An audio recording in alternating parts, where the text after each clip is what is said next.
మిత్రులారా నమస్తే, నేను మీ Prasadamurthy. Welcome to promo talks. Bihar ఒక అగ్నిగుండంగా మారిపోయింది, అల్లకల్లోలం అవుతుంది. దేశానికి అంత పెద్దగా పట్టినట్టుగా కనిపించడం లేదు, ఎందుకంటే మెయిన్ స్ట్రీమ్లో ఆ హడావిడి ఏమీ మనకి తెలియటం లేదు. కానీ అక్కడ ఇంకా 3-4 నెలల్లో ఎన్నికలు రాబోతున్నాయి అనగానే మొత్తం వ్యూహాలు, తంత్రాలు, ప్రణాళికలు, పథకాలు అన్నీ కూడా ఏలినవారు రచించేశారు. ఆ రచనకు అనుగుణంగా ఎన్నికల కమిషన్ యాక్ట్ చేస్తోంది. ఇది ప్రతిపక్షాలు చేస్తున్నటువంటి ఆరోపణ. ఈరోజు బీహార్ బంద్ పాటించారు. బీహార్లో మహాగఠబంధన్ అంటే బీహార్లో ప్రతిపక్ష కూటమి మెయిన్ ఆ పార్ట్నర్స్ కాంగ్రెస్ పార్టీ, అలాగే ఆర్జేడీ, సిపిఐ, సిపిఎం, సిపిఐఎంఎల్ ఇట్లాగా అన్ని పార్టీలు కలిసి బీహార్లో బంద్ పాటించారు. మనకేం పెద్దగా అనిపించడం లేదు, ఏముంది అక్కడ, ఏంటి ఈ గొడవ అని అనుకుంటున్నాం. కానీ రాహుల్ గాంధీ ఈరోజు బీహార్ బంద్ సందర్భంగా అక్కడ జరిగినటువంటి నిరసన ప్రదర్శనలో పాల్గొన్నాడు స్వయంగా. అలాగే ఆర్జేడీ నేత తేజస్వి యాదవ్ పాల్గొన్నాడు. అలాగే లెఫ్ట్ పార్టీ నాయకులు అందరూ కూడా పాల్గొన్నారు, కాంగ్రెస్ పార్టీ నాయకులు పాల్గొన్నారు, అందరూ కూడా పాల్గొన్నారు. కానీ విషయం ఏమిటయ్యా అంటే, మనం ఇంతకుముందు కూడా ఒక వీడియో చేసుకున్నాం. చాలామంది యూట్యూబర్స్ మెయిన్గా సోషల్ మీడియా ప్లాట్ఫామ్స్లోనే బీహార్లో ఏం జరుగుతుంది అనేది మనకు తెలుస్తుంది. కానీ ఈ సోకాల్డ్ మీడియా మన ద్వారా మనకు విషయాలు తెలియటం లేదు. ఈరోజు బంద్ ఎందుకంటే ఎన్నికల కమిషన్ తలపెట్టినటువంటి అక్కడ ఓటర్ల జాబితా సవరణ ఏదైతే వాళ్ళు స్పెషల్ ఇంటెన్సివ్ రివిజన్ అని పెట్టి ఒక పేరు పెట్టి వాళ్ళు ఇక ఆ బీహార్ ఓటర్ల జాబితాను అంతటిని కూడా సవరించి వేస్తామేమని అన్నారు. సరే, ఎప్పటికప్పుడు సవరించుకోవాలి, కొత్త ఓటర్లు వస్తే వాళ్ళని చేర్చుకోవాలి. ఇదంతా కూడా ఎన్నికల కమిషన్ యొక్క బాధ్యత, బరువు, వాళ్ళ యొక్క కర్తవ్యం. ఇది మామూలే. కానీ ఈ దేశంలో ఎన్నికలకు ముందే సరిగ్గా ఇలాంటి ప్రక్రియ చేపట్టడం వల్ల ప్రతిపక్షాలకు చాలా అనుమానాలు వస్తున్నాయి. దీంట్లో కూడా ఏమిటయ్యా అంటే, బీహార్లో ఎన్నికల కమిషన్ ఇప్పుడు తలపెట్టినటువంటి ఎన్నికల ఓటర్ల జాబితా సవరణ అనేటటువంటి దాంట్లో మెలిక పెట్టారు. ఏమిటంటే 11 డాక్యుమెంట్స్. ఆ 11 డాక్యుమెంట్స్లో మీరు ఇంతకుముందు ఓటు వేశారా, మీకు ఓటర్ ఐడి ఉందా అంటే అది సరిపోదంట. ఆధార్ కార్డు ఉందా, అది ఉంది, అది సరిపోదు. రేషన్ కార్డు ఉందా, ఉంది, అది సరిపోదు. ఇంకేమిటి, మన్రేగా లాంటి వాటికి సంబంధించినటువంటి లేబర్ కార్డు ఉందా, ఉంది, అది సరిపోదు. ఇంకేం కావాలయా నీకు, జన్మ ప్రమాణ పత్రం, బర్త్ సర్టిఫికేట్ కావాలి. అలాగే కుల ధృవీకరణ పత్రం, ఇది కూడా కావాలి. ఎన్ఆర్సీ ఏదైతే వాళ్ళు అనుకున్నారో మొత్తం దేశవ్యాప్తంగా అమలు చేయాలని, ముఖ్యంగా ఈశాన్య రాష్ట్రాల్లో, అది బీహార్లో ఇప్పుడు తీసుకురావాలని దొడ్డిదారిని ఈ ప్రయత్నాలన్నీ చేస్తున్నారని ప్రతిపక్షాల ఆరోపణ. ఈ ఆరోపణ, వీటికి సంబంధించినటువంటి సాధ్యాసాధ్యాలు అదంతా కూడా మనం ఒక వీడియోలో అంతకుముందు నేను మాట్లాడాను. ఎందుకంటే డబ్బున్న వాళ్ళు, అన్నదండలు ఉన్నటువంటి వాళ్ళు, అన్నీ ఉన్నటువంటి వాళ్ళు నిమిషాల్లో సర్టిఫికెట్ పుట్టించేస్తారు. వాళ్ళకేం పర్వాలేదు.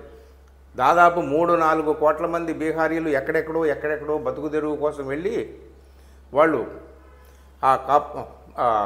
కాయ కష్టంతో బతుకుతున్నటువంటి వాళ్ళు వచ్చి ఇప్పుడు ఎక్కడ వాళ్ళ బర్త్ సర్టిఫికెట్లు ఇవన్నీ 10th క్లాస్ సర్టిఫికెట్ దాకా ఉన్న వాళ్ళు అయితే 10th క్లాస్ సర్టిఫికెట్ చూపించవచ్చు. లేని వాళ్ళే కోట్ల మంది ఉంటారు. వాళ్ళందరూ ఎక్కడి నుంచి తీసుకొస్తారు? క్యాస్ట్ సర్టిఫికెట్ దేనికి? ఆధార్ కార్డు సరిపోదా? అంతకుముందు ఓట్లు వేశారు కదా, 2-3 ఎన్నికలు, గత 2-3 దఫాలుగా జరిగిన ఎన్నికల్లో వేశారు, అవి సరిపోదా అంటే ఎన్నికల కమిషన్కి మెమోరాండం ఇచ్చారు ప్రతిపక్షాలు. ఎన్నికల కమిషన్ ఏమీ పట్టించుకోవడం లేదు. August 1st is final. August 1st మేము పబ్లిష్ చేస్తాం. ఇంకా ఎన్ని 18 రోజులు 19 రోజులు ఉంది టైము, 20 రోజులు ఉంది. ఈ లోపు మీరు అన్నీ చూపించుకొని నమోదు చేసుకోండి, లేకపోతే ఆ తర్వాత ఎవడొచ్చినా సరే వినేది లేదు పండు అని ఎన్నికల కమిషన్ అంటుంది. ఇవాళ రెండే రెండు ముఖ్యమైనటువంటి పాయింట్లు ఈ వీడియోలో మనం మాట్లాడుకోవాలి. మనం రాహుల్ గాంధీ చేసినటువంటి ప్రసంగంలో, తేజస్వి యాదవ్ చేసినటువంటి ప్రసంగంలో వాళ్ళు చెప్తున్నది ఏమిటంటే, రాహుల్ గాంధీ అయ్యా పార్లమెంట్ ఎలక్షన్స్ జరిగినాయి, పార్లమెంట్ ఎలక్షన్స్ జరిగినప్పుడు ఒక ఓటర్ల జాబితా ఉంది, ఆ తర్వాత హర్యానా మహారాష్ట్ర ఎన్నికలు జరిగాయి, ఆ తర్వాత ఒక కోటి మంది ఓటర్లు అక్కడ అదనంగా నమోదయ్యారు. ఎలా వచ్చారు, ఎక్కడి నుంచి వచ్చారంటే సమాధానం లేదు. ఎక్కడెక్కడైతే కొత్తగా వేల కొద్దీ ఓటర్లు నమోదయ్యారో అక్కడక్కడ బీజేపీ గెలిచింది అని చెప్పేసి రాహుల్ గాంధీ ఇవాళ కాన్స్టిట్యూషన్ చేతితో పట్టుకొని ఆయన మరీ మొత్తుకున్నాడు. ఆయన ఎప్పుడూ చెప్తున్న మాట ఈరోజు కూడా చెప్పాడు. ఎక్కడ జరిగింది ఏమిటయ్యా అంటే, మహారాష్ట్రలో కానీ హర్యానాలో కానీ ఓట్ల చోరీ జరిగింది. అక్కడ మహారాష్ట్రలో జరిగినటువంటి చోరీ డ్రామా ఏదైతే ఉందో, it will be repeated in Bihar also. అక్కడ నిజాయితీగా ఎక్కడా వీళ్ళు గెలవటం లేదు, చోరీ చేసి గెలుస్తున్నారు అని చెప్పి రాహుల్ గాంధీ, నేను అడుగుతున్నాను, ఎన్నికల కమిషన్ అడుగుతున్నాను, ఇది 21వ శతాబ్దం డిజిటల్ యుగం, మీరు ఇమీడియట్గా సమర్పించవచ్చు, అక్కడ ఉన్నటువంటి ఓట్లు పడినటువంటి ఆ జాబితా ఏమిటి, వీడియోగ్రఫీ కూడా ఇవ్వండి, ఎవ్రీథింగ్ ఈజ్ పాసిబుల్ అంటే, హబ్బే రాహుల్ గాంధీ బాకాలు పెట్టి ఊదినా, మైకులు పెట్టి మాట్లాడినా, ఏం చేసినా ఎన్నికల కమిషన్ బధిర శంఖారావం, చెవిటివాడి ముందు శంఖం ఊదినట్టే అవుతుందో, ఏం పట్టించుకోవట్లేదు. ఇవాళ కూడా ఆయన అదే మాట మాట్లాడాడు. బీహార్లో కూడా ఇదే తంతు జరగబోతోంది. వాళ్ళకి కావాల్సినటువంటి ఓట్లు ఉంచుకొని అవసరం లేనటువంటి ఓట్లు తీసేటటువంటి ప్రక్రియ ఏదో చేస్తున్నారు. ఇది చాలా పెద్ద కుతంత్రము, తంత్రము, కుట్ర, వ్యూహం అనేది రాహుల్ గాంధీ చెప్పినటువంటిది.